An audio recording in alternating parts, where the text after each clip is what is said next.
দেখুন তো রাসূল সাল্লাল্লাহু আলাইহি ওয়াসাল্লাম বলছেন কি, কোন একজন মানুষ যদি সুন্দর করে উযু করে, ভালো করে শুনেন, কোন মানুষ যদি সুন্দর করে উযু করে, উযু করার পর উযুর শেষে যদি এই দোয়াটা সাক্ষ্য দান করে, আশহাদু আল্লা ইলাহা ইল্লাল্লাহ ওয়া আন্না মুহাম্মাদান আবদুহু ওয়া রাসূলুহু ইল্লা ফুতিহাত লাহু আবওয়াবুল জান্নাতিস সামানিয়া ইয়াদখুলু মিন আইয়্যিহা শাআ।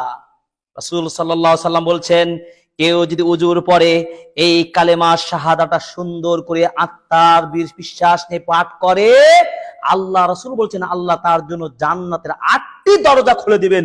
বলুন সুবহানাল্লাহ।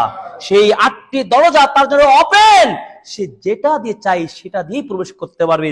কত বড় চমৎকার, কত বড় মহান একটি ইবাদত। আমরা কি সেই কালেমাকে উপলব্ধি করি? উজুই করতে জানি না আজকে সঠিকভাবে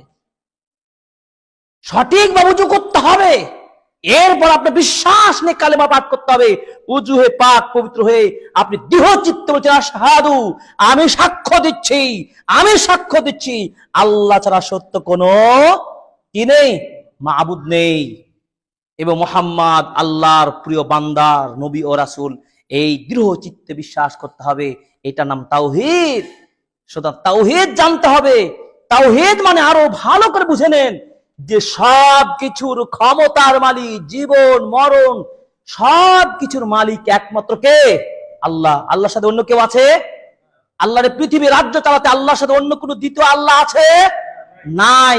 এই বিশ্বাস বিন্দু পরিমাণ থাকা চলবে না। এর নাম তাওহীদ। এই তাওহীদ লা ইলাহা ইল্লাল্লাহর ৭টি শর্ত রয়েছে। সেই ৭টি শর্ত আপনাকে বুঝে এই কালেমাকে সাক্ষ্য দিতে পারলেই জান্নাতের আপনি চাবি হিসাবে এই কালেমা তৈয়বাকে পাবেন।